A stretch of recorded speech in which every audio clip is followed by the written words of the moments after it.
नमस्कार दोस्तों। तो पहले तो आपका सबका बहुत बहुत धन्यवाद और सभी को प्रणाम।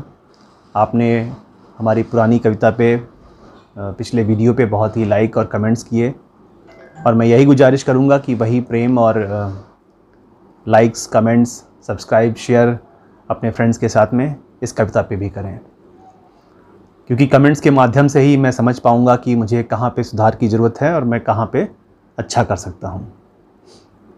तो सबसे पहले मैं ये बता दूं कि राहत इंदौरी साहब की 4 लाइनें हैं, वो मैं पेश करता हूँ और उसके बाद फिर मैं अपनी कविता पे आ जाऊँगा कि जंग में जीत के आने के लिए काफ़ी हूँ, जंग में जीत के आने के लिए काफ़ी हूँ, मैं निहत्था ही ज़माने के लिए काफ़ी हूँ और मेरे बच्चों मुझे खुल के तुम खर्च करो, मैं अकेला ही कमाने के लिए काफ़ी हूँ।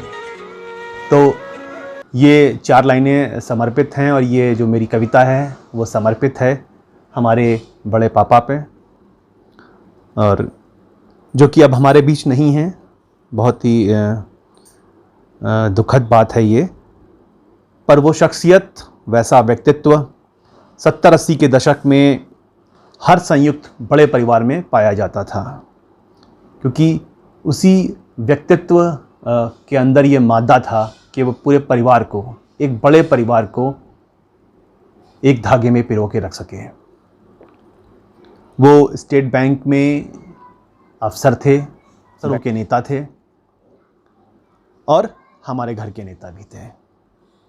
और फिर हो क्यों ना, क्योंकि जानी हम राजकुमार हैं। जी, आपने सही समझा, उनका नाम श्री राजकुमार तिवारी है।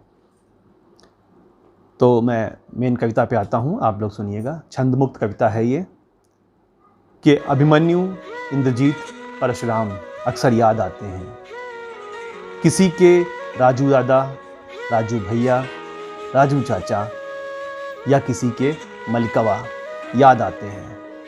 लोग जो हम उनके साथ काम करते थे गांव में, घर पे, खेतों पे, वो उन्हें मलिकवा कहते थे कई बार प्यार से। तो अभिमन्यु, इंद्रजीत, परशुराम अक्सर याद आते हैं, किसी के राजू दादा, राजू भैया, राजू चाचा, मलिकवा याद आते हैं। प्रधान नहीं थे फिर भी प्रधान से बढ़ के उनके जलवे याद आते हैं। हमारे घर के नेता थे, हमें वो अक्सर याद आते हैं। हमारे उनके मरासिम कुछ जुदा से थे, मरासिम रिश्ते हमारे और उनके मरासिम कुछ जुदा से थे, वो अक्सर याद आते हैं। सर्दियों में अलाव पे बैठ के घंटों बात करते थे, वो उनके गांव के, बैंक के, नेतागिरी के किस्से याद आते हैं। हम उनके घर से हैं, हम उनके घर से हैं, ये सुनते ही लोगों के लहजे बदल जाते थे, वो बदले हुए लहजे याद आते हैं। वो उनके दोस्त, वो उनसे दोस्त जैसे रिश्ते, दिवाली पे पटाखे के पैसे, पिताजी से पहले उनसे मिल जाना, वो याद आते हैं। वो कस्बे की दुकान पे समोसे और गुलाब जामुन उड़ाना, दशहरे के मेले के पैसे, उनसे सबसे पहले मिलना, वो याद आते हैं। वो उनकी रजाई में सुबह सुबह जाके कविताएं, किस्से सुनना, उनके वो किस्से याद आते हैं। वो उनकी अदाकारी रामलीला स्टेज पे, वो उनकी अदाकारी, वो उनके सारे किरदार याद आते हैं। कभी हाथों में, कभी गले पे रुमाल बांधना, वो उनका बेबाक अंदाज, वो दरवाजे पे सबके फैसले करना, वो सारी अदालतें याद आती हैं।